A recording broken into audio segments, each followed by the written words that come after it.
we have taken a look at the reproductive system in males. Now, before moving on to the process of fertilization, we need to understand the place where this process takes place. Yes, I am referring to the female reproductive system. The site of ovum production, fertilization and the uterus are all a part of the female reproductive system. Let's have a look at this important system in this video. Do you remember where we began studying the male reproductive system? Yes, it was the site of sperm production. Similarly, we will begin learning from the site of production of the egg cell or simply the ovum. So the journey begins from these oval structures called the ovaries, one ovary on either side. Did you notice that the ovaries are connected to these tube-like structures? But they're not connected directly. If we look at it carefully, we find that there are finger-like projections which connect the two. These finger-like projections are very important for receiving the ovum when released from the ovaries. But do they have a scientific name? Yes, these finger-like projections are called the fimbriae. The fimbriae help to hold the ovum released and also help to sweep it to the tubes present ahead. But why does the ovum require the sweeping activity? Can't it travel on its own? No, it can't.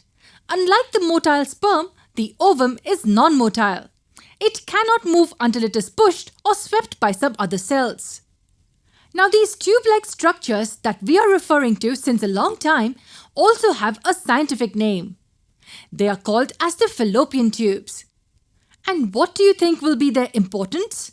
Let me guess. Is it that they connect the ovaries to the uterus? Yes, that is definitely one important function. But more important than this is the fact that the fallopian tubes are the site of fertilization. Yes, it is the fallopian tubes where the sperms are able to fertilize the ovum. And from here, the zygote starts dividing and grows into an embryo. Now, where will this embryo go further? Needless to say, the uterus.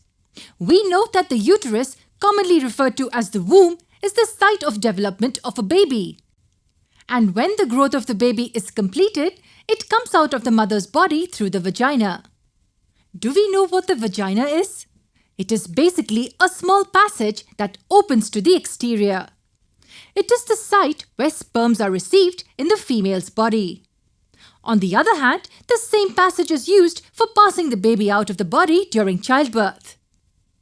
Now that you've learned both the reproductive systems, can you tell me which one is more complex than the other one? Just think for a moment. If you think it is the male reproductive system, then you may be wrong. Yes, the female reproductive system is more complex. The system is designed for the complete process of fertilization as well as the growth and the development of the baby. That is the reason why it is slightly more complicated compared to the male reproductive system. This was just an overview of how the female reproductive system is. We would get to know how every organ in this system works efficiently when we understand the process of fertilization and the development process of the embryo in detail. For that, you need to watch our next video.